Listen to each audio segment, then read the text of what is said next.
Waouh, waouh, waouh, waouh, waouh, waouh, waouh, les amis. J'espère que vous allez bien. Moi, je vais hyper bien. Mais qu'est-ce qu'on a vu? Un match très, très serré, les gars. On n'a pas à dire d'autres choses, grand chose. Mais vous avez vu le match. C'était hyper, hyper, hyper, hyper important. La Côte d'Ivoire et le Sénégal. Le pays organisateur et champion en titre. Oui, on a dit tout est possible dans le football. Tout est possible et on a vu des réalités. Quand on dit tout est possible dans le football, c'est la vérité. C'est la vérité, les gars. Maintenant, qu'est-ce qu'on va faire? On va essayer de parler le compo de Aliou Cissé et le compo de Aliou Cissé et le compo de Michel Faye. Alors, c'était hyper important. Faye, c'est le niveau entraîneur de la Côte d'Ivoire et Aliou Cissé, c'est le coach principal du Sénégal. On va essayer de voir le combo. D'abord, gardien de but du Sénégal, c'était Mendy.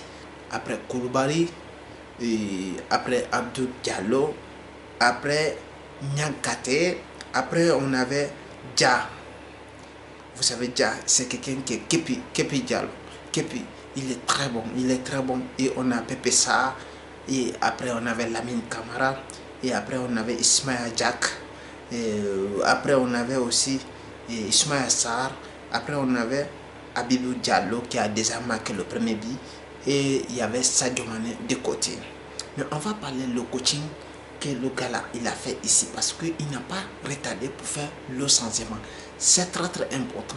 Et c'est très bon pour signaler ici. Parce que on va parler un peu l'entraîneur de la Côte d'Ivoire. Son placement, il y a toujours Yaya Fofana qui est dans le bois. Il a fait des changements. On a vu Eva qui était défenseur central. Il y avait Kosoum qui était aussi défenseur. Et Sadio, il y avait Sadio Orio. Après, on avait Sangaré. Après, on avait Seri. Beaucoup de personnes connaissent Seri. Et on avait aussi Sékou Fofana. Il avait fait sortir Kessie dans le classement. Dans son 11, il n'y avait pas Kessie. Maintenant, on va voir ce qu'il a mis devant. Il y avait Gradel qui n'a pas fait déjà un bon match. Là, il est sorti. Et on avait Crasso qui était à la pointe, qui n'a rien foutu déjà.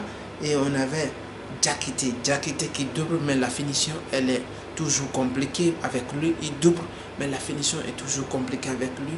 Mais oui, la Côte d'Ivoire s'est réveillée. Il s'est réveillé qu'on doit dire parce que j'étais mené jusqu'à la 86e minute. Donc le but a été transformé par Franck Kessie. Par sa rentrée, on a vu tout le match est changé parce que son accélération, son attirance dans le match, on a vu que Kessie, il a changé tout le match. Le seul, on peut le honorer comme l'homme du match parce qu'il est rentré en deuxième mi-temps, mais il a fait le taf. Parce que c'est ça que la Côte d'Ivoire ne comprenait pas. Ils prenaient des entraîneurs qui ne connaissent pas le foot africain et tu vas le mettre où tu vas les mettre, les gars. Ils ont fait un très bon match. Le Sénégal aussi, c'est une grande équipe. Ils ont tous les joueurs, ils ont tous les ingrédients pour battre les équipes africaines. Mais malheureusement, ils ont tombé en Côte d'Ivoire qui est tombé parce que quand les animaux se rencontrent avec un lion, mais si il essaie de s'échapper avec un lion ou un crocodile, il va être très dangereux. C'est comme ça la Côte d'Ivoire, elle est venue. Il a été très très dangereux, mais malheureusement, ils n'ont pas un attaquant qui peut concrétiser le but rapidement possible. Tout le monde est lent dans l'équipe de la Côte d'Ivoire. Tout le monde est lent, c'est ça le gros problème. Parce que quand tout le monde est lent, qui va marquer le but et qui va marquer les gars? Il faut comprendre cela. Et on va essayer de parler aussi un peu de Cap-Vert. Cap-Vert qui a confirmé les gars. Il va se rencontrer, c'est la veille de la Côte d'Ivoire va se rencontrer avec Cap-Vert en quart de finale. C'est ça. Et là, Côte d'Ivoire, il a eu la chance, il a éliminé le Sénégal. Alors, il doit faire tout possible d'éliminer Cap-Vert aussi pour attendre en demi-finale. Là, c'est très important parce qu'on a vu un football qui était très, très satisfaisant vers la Côte d'Ivoire et aussi le Sénégal. Mais la majeure partie, les Ivoiriens ont dominé les Sénégalais. On a vu le match, les gars.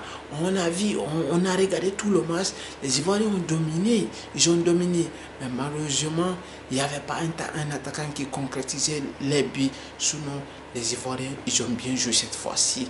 Ils n'étaient pas toqués cette fois-ci. Ils ont fait quelque chose de mieux. Oui, la génération, il y avait le contenu dans les jouets. Et on va parler un peu du Sénégal qu'on n'a pas reconnu dans cette match parce qu'il était totalement perdu. Je ne sais pas qu'est-ce qui est arrivé, mais ils étaient totalement perdus.